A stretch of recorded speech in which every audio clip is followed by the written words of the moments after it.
Sahabat pembelajar, berjumpa kembali bersama Imade Sidiase Belajar Jadi Guru dalam membahas materi pendidikan Pancasila dan kewarganegaraan. Pertemuan kita kali ini kita akan membahas materi kelas 9 bab 4, keberagaman masyarakat Indonesia dalam bingkai Bhinneka Tunggal Ika. Ada 4 sub pokok bahasan dalam bab 4 ini, yaitu sub pokok bahasan A, makna persatuan dalam kebangsaan, sub pokok bahasan B, prinsip persatuan dalam keberagaman suku, agama, ras, dan antar golongan, dan sub pokok bahasan C, permasalahan keberagaman dalam masyarakat Indonesia, serta sub pokok bahasan D, upaya pencegahan konflik yang bersifat SARA. Pada pertemuan sebelumnya, kita sudah membahas dampak atau pengaruh keberagaman masyarakat Indonesia. Pada pertemuan kita kali ini, kita akan melanjutkan membahas mengenai permasalahan yang mungkin muncul dalam keberagaman masyarakat Indonesia. Bangsa Indonesia merupakan bangsa yang beraneka ragam karena terdiri dari berbagai suku bangsa, adat istiadat, bahasa daerah, serta agama yang berbeda-beda. Keanekaragaman tersebut terdapat di berbagai wilayah yang tersebar dari Sabang sampai dengan Merauke. Keberagaman masyarakat kita merupakan kekayaan bangsa Indonesia. Hal ini juga akan menjadi daya tarik bangsa lain untuk datang ke Indonesia. Keberagaman ini akan semakin menarik dengan letak geografis dan keindahan alam yang dimiliki oleh Indonesia. Masyarakat yang beragam menandai betapa besarnya bangsa Indonesia. Namun, di balik semua itu, keberagaman masyarakat yang memiliki potensi timbulnya berbagai masalah dalam masyarakat.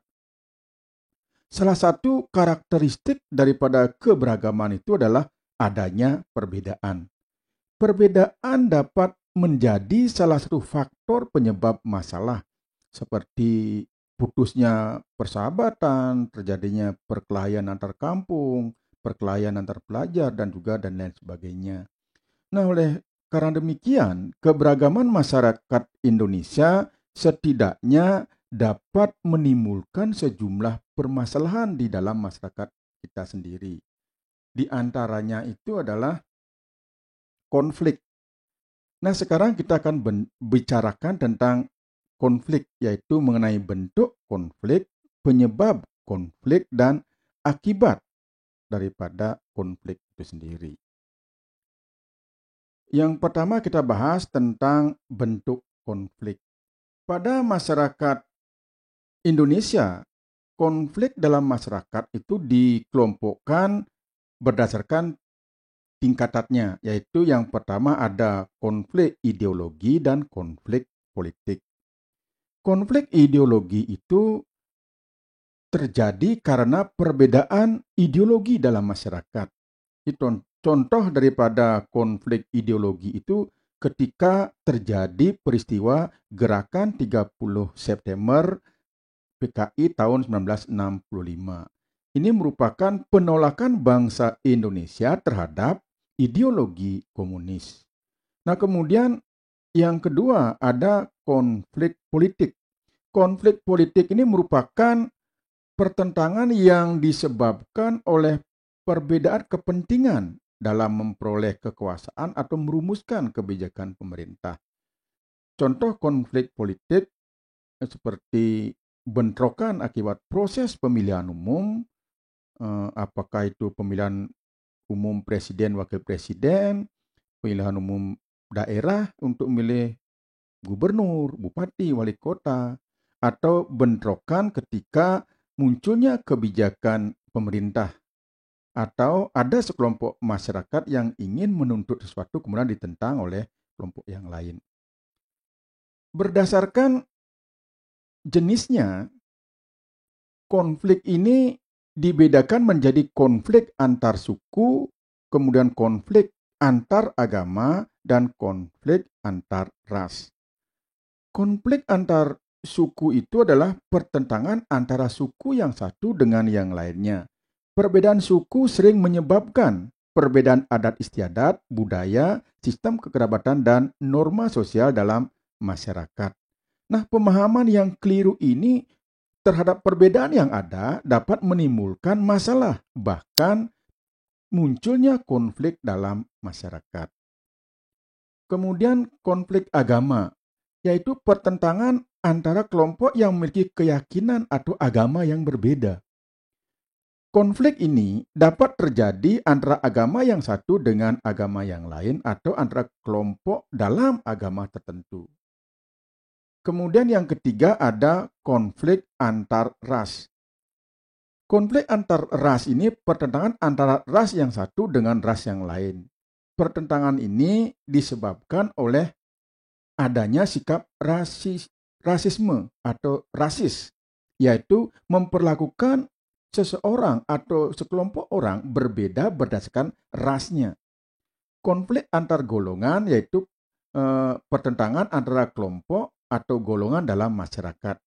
Golongan atau kelompok dalam masyarakat ini dapat dibedakan mungkin atas pekerjaannya, partai politiknya, asal daerahnya, dan lain sebagainya.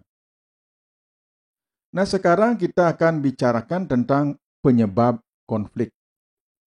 Konflik dalam masyarakat bukan merupakan proses yang terjadi secara tiba-tiba.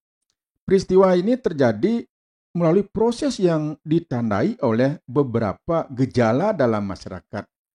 Gejala yang ditunjukkan akan munculnya konflik sosial dalam masyarakat antara lain terjadinya perbedaan pandangan atau tidak adanya persamaan pandangan antara kelompok yang ada seperti perbedaan tujuan, cara melakukan sesuatu, dan lain sebagainya. Kemudian yang kedua, tidak berfungsinya norma sosial. Norma sosial ini tidak berfungsi dengan baik sebagai alat untuk mencapai tujuan. Kemudian yang ketiga, adanya pertentangan norma dalam masyarakat. Ini sehingga menimbulkan kebingungan bagi masyarakat.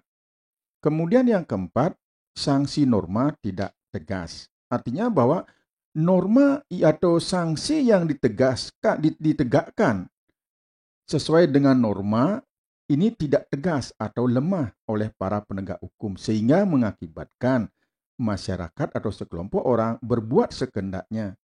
Kemudian yang kelima, perilaku tidak sesuai dengan norma. Karena adanya tindakan anggota masyarakat yang tidak lagi sesuai dengan norma yang berlaku juga akan memunculkan konflik. Dan yang keenam, terjadi proses disasosiasi atau disosiatif, yaitu proses yang mengarah pada persaingan tidak sehat, tidak tindakan yang kontroversial dan pertentangan. Nah, adapun beberapa gejala dalam masyarakat yang memiliki potensi menjadi penyebab konflik sosial, itu yang pertama adalah menguatnya gejala etnosentrisme kelompok. Etnosentrisme berasal dari kata etnos yang berarti suku, sedangkan sentrisme berarti titik pusat. Jadi dengan demikian, etnosentrisme ini memiliki arti perasaan suatu kelompok di mana kelompoknya merasa dirinya paling baik, merasa dirinya paling benar dan paling hebat, sehingga mengukur kelompok lain dengan nilai dan norma kelompoknya sendiri.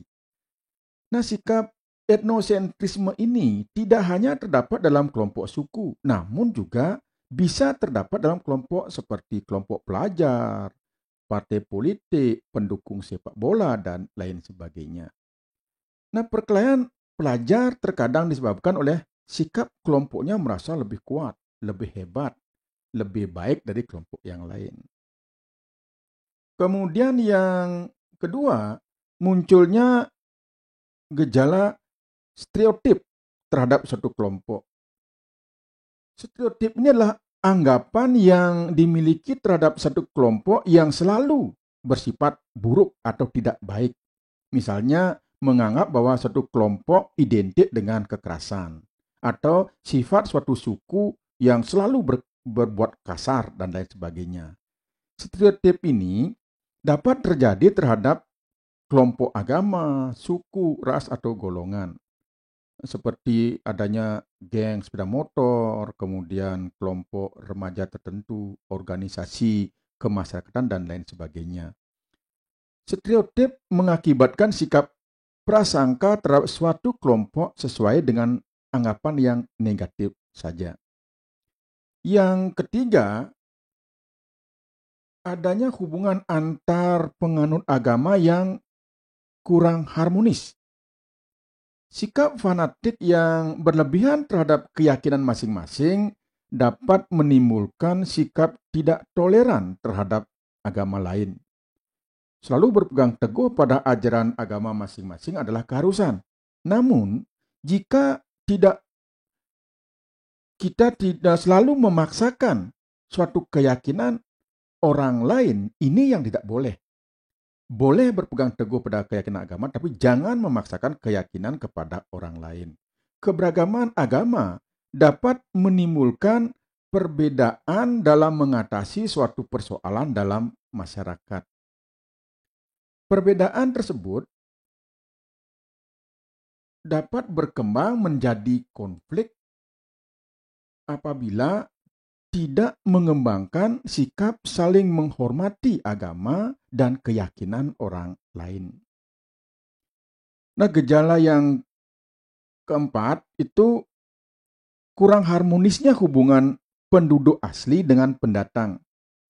Hubungan antara penduduk asli dan penduduk pendatang yang kurang harmonis ini dapat menimbulkan berbagai masalah dalam masyarakat. Ketidakharmonisan dapat terjadi dengan diawali oleh rasa ketidakadilan dalam bidang ekonomi, politik, ketersinggungan, kemudian ada keterbatasan komunikasi, dan lain sebagainya. Di konflik yang terjadi dalam masyarakat sering sekali disebabkan oleh faktor yang banyak sebenarnya, sehingga konflik yang terjadi bersifat kompleks dan rumit. Contohnya, ketika terjadi pertentangan atau perkelahian antar pelajar, dapat disebabkan oleh karena letak sekolah, atau masalah pribadi antar siswa, atau kejenuhan di sekolah, atau bisa juga karena pengaruh orang luar dari sekolah tersebut. Oleh karena itu, menyelesaikan masalah pertentangan pelajar tidak dapat hanya dengan satu cara, misalnya memindahkan sekolah, namun perlu secara bersama-sama diselesaikan dengan mengetahui apa yang menjadi penyebab konflik itu sendiri. Baiklah, demikian sahabat pembelajar yang bisa kita bahas pada pertemuan kita kali ini. Semoga apa yang sudah kita bahas pada pertemuan kali ini ada manfaatnya. Dan terima kasih. Sampai berjumpa pada pertemuan berikutnya. Kita akan membahas akibat yang ditimbulkan oleh terjadinya konflik.